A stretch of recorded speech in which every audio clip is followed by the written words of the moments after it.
Well, hello and welcome back. We're looking at a really central and fundamental question on the spiritual path. What are we anyway? Who are we?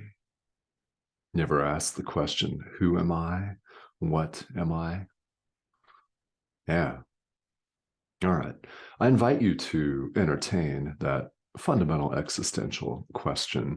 And of course, there are many ways that we can experience this, including abject panic, which I hope you're not experiencing in watching this video. However, I never know what someone may be experiencing. Mine is to simply serve as the Holy Spirit's mouthpiece. So let me do that today. We're in chapter 4, section 2 of the text, the ego and false autonomy.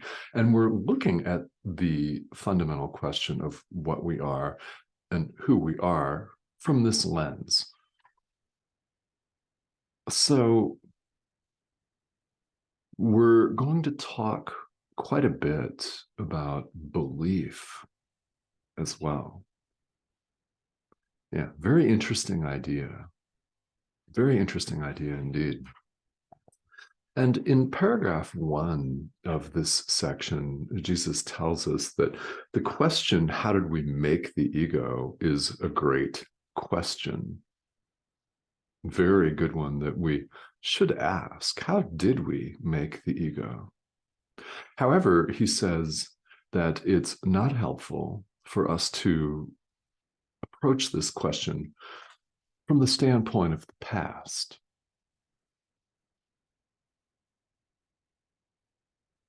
The answer here, you may have heard me say many times, you'll hear me say it again many times, what ego?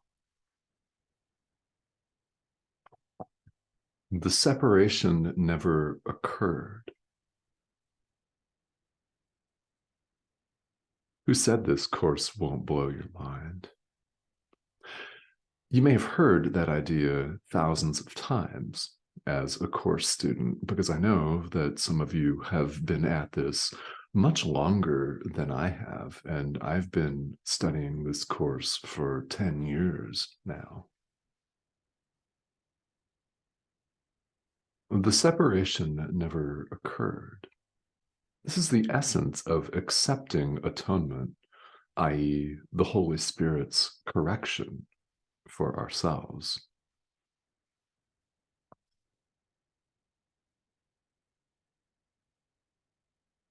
There's no ego. Now, here in the world, there clearly is an ego. We've made it so. But it is an illusion. So how does this actually operate? Well, what happens is there appear to be many different egos. I mean, there do. There appears to be this thing that we call multiplicity. There appear to be 8 billion of us and counting running around, and the counting, because the mind is continuing to divide while we run amok here.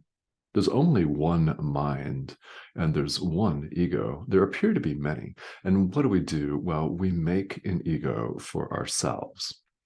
We make an ego for ourselves. And then what do?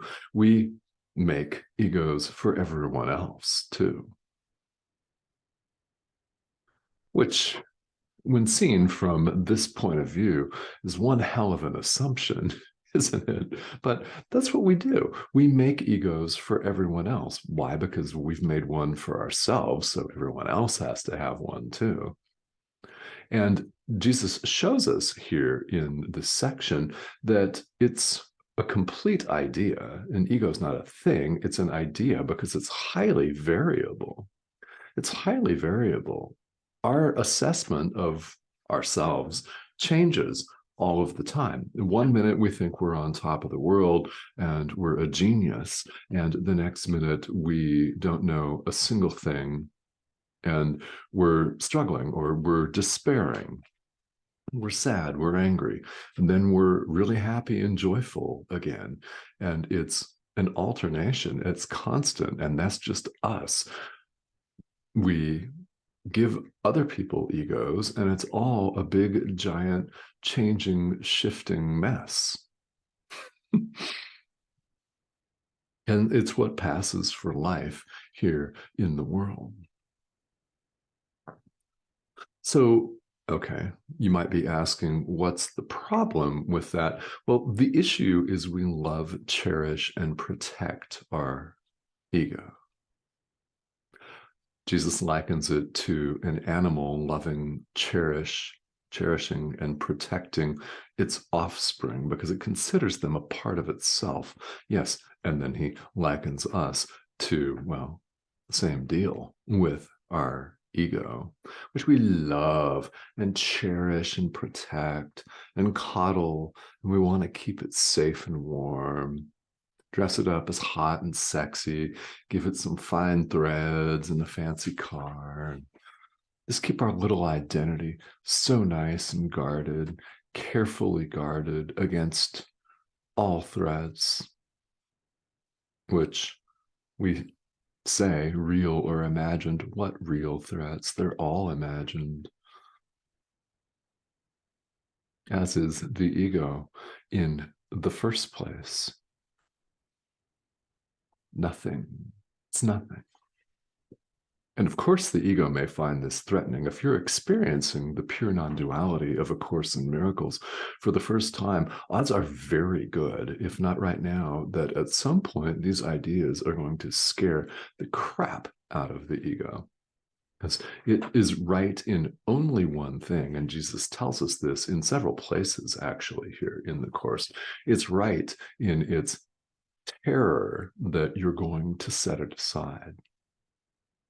Yeah, it's right about that. When? Who knows? Maybe today. So, in assessing this question, what are we? Right? The question's not how we respond to the ego, it's what we believe we are, because that's what we really want to protect, isn't it? It's what we believe that we are.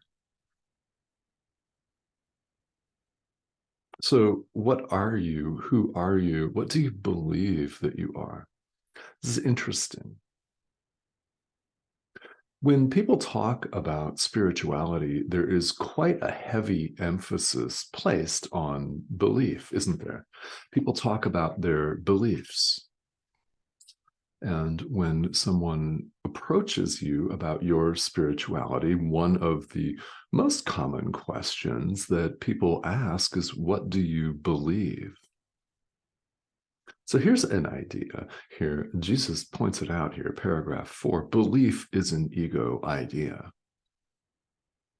It is. It's an ego idea. Who believes? You believe. Someone else may believe differently. Boom, ego idea, right? You believe something. Your best friend may believe something very different. And you both may define and defend your beliefs, your offspring. To continue with this analogy, your lawful issue, if you prefer legal terminology. We define and defend this personal territory. We believe it's who we are. Ooh, yeah. So talk about war and combat and pitched battle. You don't have to physically attack one another, but we fill our mind with attack thoughts when we see ourselves as an individual. Don't we? Don't we? The ego wants you to say no. And let's go back and indulge in some hot, sexy activity, some shiny object, something more comfortable. Yeah. So you can begin to feel the discomfort with your supposed comfort and find yourself right back on the spiritual path because you know that there's something more to it. Yes, you do. or you would not be watching. You would never have shown any interest in A Course in Miracles if you didn't know deep down. You don't even have to be consciously aware of it, though this does rise to the level of conscious awareness. At some point, we have had enough of the BS and the drama, the psychodrama, and the suffering. At some point, we've freaking had enough of it. Have you reached that point? We can perceive the process of undoing the ego as painful, as very painful. Paragraph 5, another child analogy. We've so far likened ourselves to animals defining and defending their personal territory, i.e., they're young because they're an extension of me, right? Yeah, so I'm going to be overly protective, and if you so much as set foot on my property, that kind of thought process. And you may not think that you engage in that, but actually we all do when we're identifying as an ego. This is par for the course. It's the way it operates here. And the beautiful message is it doesn't have to. You could choose something else. And you know there's something else. Because you know who you really are. Doesn't mean you are ready to accept that. And if you're not, that's all right. You will be. Paragraph 5. We've all agreed to heal the mind. We've all agreed to do the inner work. We can run away from it. And in paragraph 5, we're likened to a child who screams, a baby, who screams when you take away the scissors or a sharp knife that it's playing with. You know it's going to cut itself. Yet when you take this shiny object away, it screams in rage. And we're that baby. That's flattering, isn't it? No. Yeah. It's designed to get our attention. These are really, really helpful teaching examples that we're given here because, you know what, this is how we behave. But we don't have to. Deep down, we know that there is a better way, that there's something else to it. And we've agreed to find that way. We've agreed to forgive the Son of God, which includes ourselves. Of course, there's no separation of any kind. We've agreed to heal the mind. There's one mind. We've agreed to heal the mind. And we're told at the conclusion of paragraph 5 that the outcome is as certain as God. Ideas leave not their source. Yeah, of course the outcome is as certain as God. Only God is. And the separation never occurred. So in time, here in the dream, how could the outcome not be completely 100% certain? You will awaken. Now, A Course in Miracles is not the only way to do this. There are many doors in spirituality. But if you're interested in this one, in learning this course, in practicing true forgiveness, this is sure a good way to do it. Not the only way, but you're interested in it. So why? What is it that draws you into this? And when you legitimately and honestly ask yourself that question, pay attention to the response. It's your inner teacher speaking to you. And it's your inner teacher that invites you to watch this video or any video related to A Course in Miracles. Doesn't matter if I'm putting it on, there are others out there. There's all kinds of material about this course in print, online. Absolutely.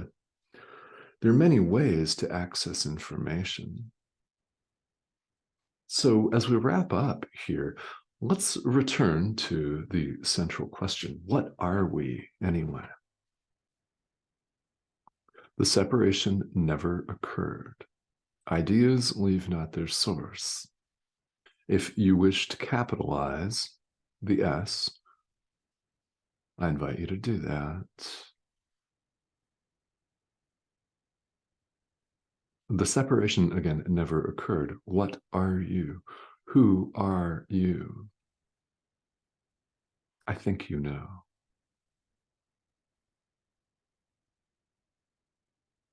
I do. I think you know. All right. So, as always, I thank you for joining me. The subscription button is right over here. That's the red arrow, and I'd love to have you join me.